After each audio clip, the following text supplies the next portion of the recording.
9 फरवरी को आने वाली द्वादशी क्यों है इतनी महत्वपूर्ण? कौन कौन से शुभ योग बन रहे हैं इस दिन? क्या करने और क्या न करने से हो सकता है बड़ा नुकसान? इन सभी सवालों के जवाब आपको इस वीडियो में विस्तार से मिलेंगे, इसलिए इसे अंत तक जरूर देखें। जय श्री कृष्ण। जैसा कि आप सभी जानते ही हैं कि द्वादशी तिथि एकादशी के अगले दिन आती है और इसका संबंध विशेष रूप से भगवान विष्णु की उपासना से होता है। द्वादशी व्रत पारण यानी उपवास समाप्त करने के लिए अत्यंत शुभ और महत्वपूर्ण तिथि मानी जाती है। द्वादशी का संबंध दान पुण्य से भी है। इस दिन किया गया दान 1000 गुना फल देता है।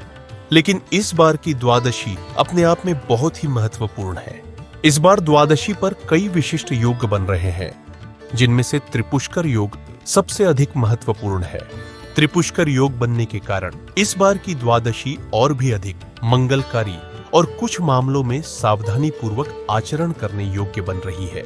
ज्योतिष शास्त्रों के अनुसार त्रिपुष्कर योग को एक अत्यंत शुभ और प्रभावशाली योग माना जाता है। इस योग में किए गए सभी कार्यों का प्रभाव 3 गुना बढ़ जाता है, यानी अच्छे कार्यों से तिगुना लाभ मिलता है।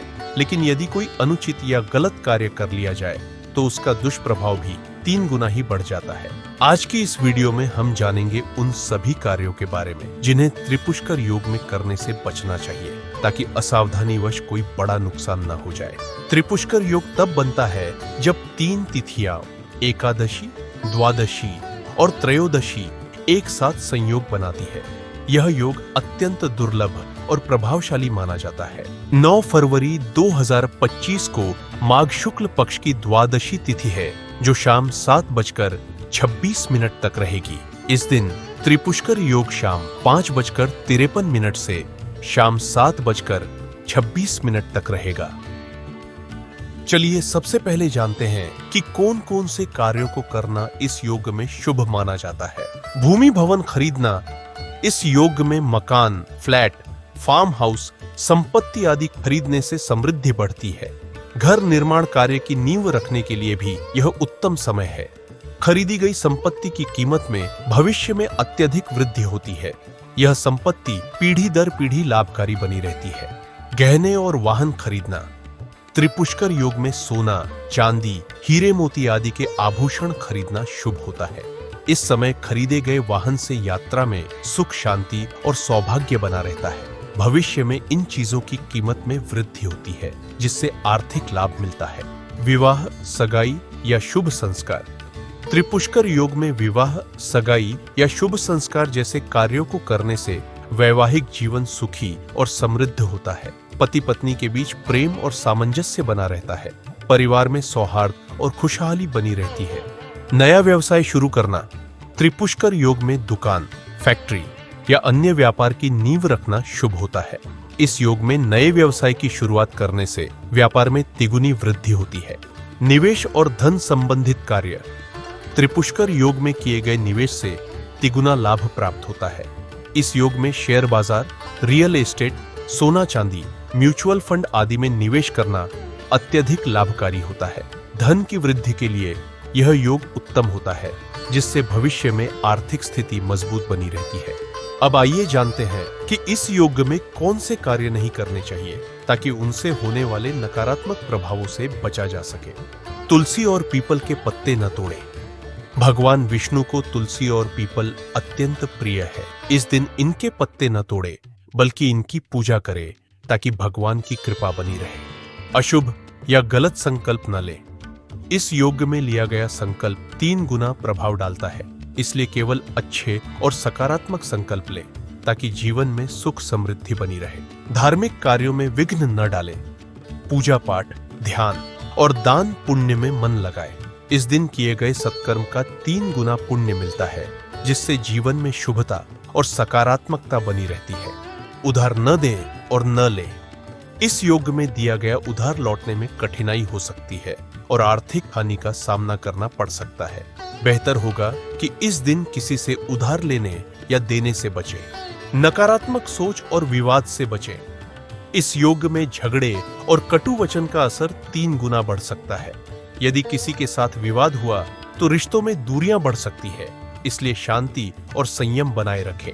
बीमारियों और अनिष्टकारी कार्यों से दूरी बनाएं। त्रिपुष्कर योग में किया गया लापरवाही भरा कार्य गंभीर बीमारी का रूप ले सकता है। इस दिन स्वास्थ्य संबंधी सावधानी बरतें और अनिष्टकारी कार्यों से बचें। क्रोध और कटु वचन से बचें। इस दिन बोले गए कठोर शब्द रिश्तों पर नकारात्मक प्रभाव डाल सकते हैं। धैर्य बनाए रखें और अपने शब्दों में मधुरता रखें, जिससे कोई मानसिक या भावनात्मक नुकसान न हो। जल्दबाजी में बड़ा निवेश न करें। त्रिपुष्कर योग में किया गया निवेश कई गुना नुकसानदायक हो सकता है। इस दिन शेयर बाजार, प्रॉपर्टी या किसी अन्य आर्थिक लेन देन में सावधानी बरतें और सोच समझकर निर्णय लें। झूठ और छल कपट न करें। इस योग में किया गया अनैतिक कार्य लंबे समय तक नकारात्मक प्रभाव डाल सकता है। सत्य और धर्म के मार्ग पर चले ताकि इस योग का शुभ प्रभाव बना रहे। भय और शंका को हावी न होने दें। मन में उत्पन्न होने वाले डर और शंकाओं का असर आपकी ऊर्जा पर 3 गुना अधिक हो सकता है। सकारात्मक सोच अपनाएं और आत्मविश्वास बनाए रखें। तामसिक भोजन न करें। इस दिन मांस, मदिरा, प्याज, लहसुन और अधिक मसालेदार भोजन का त्याग करें। सात्विक भोजन ग्रहण करने से शरीर और मन की शुद्धता बनी रहती है। कीमती वस्तुओं का खास ध्यान रखें। त्रिस्पर्शा योग में यदि कोई व्यक्ति अपनी कीमती वस्तु जैसे गहने, पैसा, जमीन के कागजात, मोबाइल, घड़ी आदि खो देता है तो यह भविष्य में बड़ी आर्थिक हानि का संकेत हो सकता है। त्रिस्पर्शा योग में कीमती चीजों का खोना नकारात्मक ऊर्जा और आने वाले दुर्भाग्य का संकेत हो सकता है। जो जैसा करेगा उसे वैसा ही मिलेगा, लेकिन 3 गुना। त्रिपुष्कर योग एक अत्यंत शक्तिशाली योग होता है जिसमें किए गए कार्यों का प्रभाव तिगुना होता है। यदि इस योग में व्यक्ति शुभ कर्म करता है तो उसे अत्यधिक पुण्य प्राप्त होता है, लेकिन यदि वह पाप कर्म करता है तो उसे उतनी ही अधिक हानि उठानी पड़ती है। इसलिए इस योग के दौरान विशेष सावधानी बरतनी चाहिए और केवल शुभ कार्यों में संलग्न रहना चाहिए। यदि आपको त्रिपुष्कर योग की यह जानकारी उपयोगी लगी हो तो वीडियो को लाइक करना न भूलें। साथ ही कमेंट सेक्शन में जय श्री विष्णु भगवान लिखकर अपनी भक्ति प्रकट करें। सनातन धर्म से जुड़ी पौराणिक कथाओं और अद्भुत जानकारियों के लिए चैनल को सब्सक्राइब करें और हम पर अपना आशीर्वाद बनाए रखें। आपका आशीर्वाद हमें और बेहतर कार्य करने की प्रेरणा देता है। जय श्री हरि।